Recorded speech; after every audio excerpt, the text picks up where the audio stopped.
서봉국 베이징 특파원이 지금 전화 연결돼 있습니다. 이제 전승절 열병식이 사흘 앞으로 다가왔고 베이징은 지금 분위기가 아주 고조되고 있습니다. 서 특파원 나오십시오. 네, 베이징입니다. 네, 자, 화상 중계로 저희가 연결을 했습니다.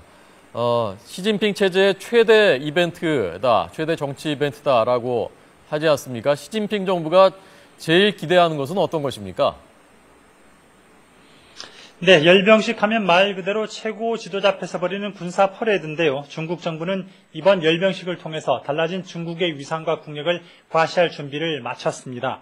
우리 시각으로 3일 오전 11시 12,000명이 참가하는 역대 최대 규모의 열병식을 비롯한 대대적인 전승절 행사를 통해서 중화민족의 부흥을 대내외적으로 과시할 계획입니다. 10월 국경절 때 해오던 대규모 열병식을 처음으로 한일전쟁 승리 기념일인 9월 3일에 맞추고 박근혜 대통령과 푸틴 대통령 등 49개 나라 대표들을 초청한 것도 이 때문입니다. 비행기 200대, 미사일 100여 기 등 첨단 무기가 열병식에서 대거 공개될 텐데요.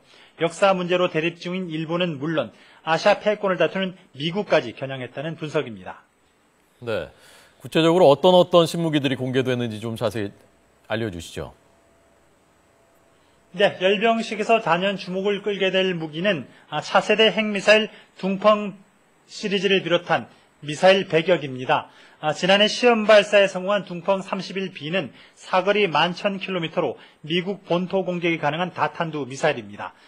둥펑 41은 31B에 비해서 사정거리가 3,4,000km 길어졌고 명중 오차율 120m 이하의 정교한 적중률을 자랑해서 미국의 미사일 방어 체계를 무력화할 수 있다는 평가를 받습니다. 또天安문 광장의 하늘을 수놓을 최신형 전략 폭격기 훅-6K도 관심을 모으고 있습니다. 최장 4,500km 떨어진 고정 목표물을 타격할 수 있는 성능을 자랑합니다. 조기 경보기 쿵징 2000은 최장 470km 거리에 있는 표적을 100개까지 추적할 수 있습니다. 이 밖에 중국판 스텔스 전투기로 알려진 젠20과 젠31, 항공모함에 탑재되는 최첨단 함재기 젠15 등 공군 주력기만 20여 종 모두 200대가 선을 보일 것으로 예상됩니다. 네. 자, 이번에 아베 일본 총리는 안 가기로 결국 결정을 했고 반기문 유엔 사무총장 가는 것에 대해서도 불공평하지 않느냐라고 이의까지 제기하지 않았습니까? 이 전승절이라는 게 기본적으로 일본을 상대로 전 승리를 거뒀다는 것이기도 하고요. 시진핑 주석이 일본에 대해서도 어떤 메시지를 내놓을 것이라면서요? 네, 시진핑 주석은 열병식에 앞서서 진행되는 기념대회 연설을 통해서 일본의 침략 역사를 질타할 것으로 보입니다. 일제 군국주의 침략으로 얼마나 많은 중국인이 희생됐는지를 부각하면서 일본의 과거사 부정과 군국주의 부활 움직임을 강도 높게 비판할 것으로 예상됩니다. 시 주석은 앞서 누군가가 명백한 역사적 사실과 전쟁에서 희생당한 수천만 명의 무관 생명을 무시하면서 역사의 수레바퀴를 거꾸로 돌리고 있다면서 일본의 과거사 부정 행보를 겨냥하기도 했습니다. 1949년 공산정권 수립 이후 중국이 이뤄낸 경제적, 군사적인 성과를 거론하면서 중국의 부상도 적극 과시할 것으로 예상됩니다. 네. 자, 아마 시청자 여러분들께서 제일 궁금해하시는 관심 있는 것 중에 하나일 것 같습니다. 박근혜 대통령이 자리가 어디가 될 것인지 열병식 때, 그리고 북한 최룡해는 어디일 건지, 또 푸틴 러시아 대통령 어디일 건지 이게 지금 결정됐습니까? 네, 박근혜 대통령이 이번 열병식의 최고 기빈이라는 점을 감안하면 시진핑 주석의 옆에 나란히 설 것으로 보입니다. 시 주석 오른쪽에 푸틴 대통령이 서서 중로의 새로운 미로를 과시하고요. 박 대통령은 시 주석의 왼쪽에 자리할 것으로 관측됩니다.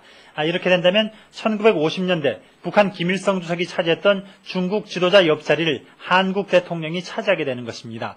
북한 최룡해 노동당 비서의 경우 각국 대통령과 총리가 상당수 참석한다는 점에서 앞줄이 아닌 두 번째 줄로 밀릴 것이라는 관측도 나옵니다. 꽁꽁 얼어붙은 북중 관계와 함께 한층 긴밀해진 한중 관계의 현주소를 상징적으로 보여줄 가능성이 큽니다. 네. 지금 그 베이징 현지 분위기는 어떻습니까? 그 일반 시민들이나 서특파원 같은 외국인들이 생활하는 데도 어떤 영향을 미칠 정도로 분위기가 달아오르고 있습니까? 베이징 경우는 50일 전부터 각국 공안과 경찰기관을 중심으로 사실상 계엄과 흡사한 보안 체제가 펼쳐지고 있고요. 오늘 같은 경우는 비가 내리고 있지만 당장 내일은 자금성의 북경의 상징이나 마찬가지인 자금성이 폐쇄되고 그리고 열병식 당일 오전에는 공항마저 폐쇄될 만큼 보안에 철저하게 주의를 하고 있습니다. 예. 이번에 그 장점인 정 주석, 후진타오 전 주석이 원로들이 참석하는지도 초미의 관심사라면서요?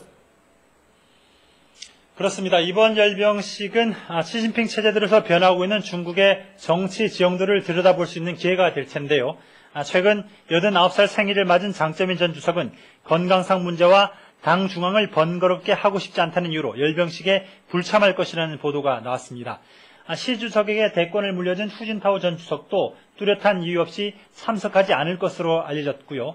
리펑 전 총리는 참석을 원하고 있지만 의료진이 만류해서 참석하지 않을 가능성이 큰 것으로 전해졌습니다. 베이징 외교가에서는 중국의 집단 지도 체제가 시진핑 체제 들어서 1인 권력 집중 체제로 크게 변화했고 원로들의 영향력과 발언권이 크게 위축됐다는 관측이 지속적으로 제기돼 왔습니다. 실제 이번 열병식에 그간 빠짐없이 나왔던 원로들이 불참한다면 중국의 특징인 원로 정체도 큰 변화가 생기는 것을 확인하는 셈입니다. 지금까지 베이징에서 전해드렸습니다.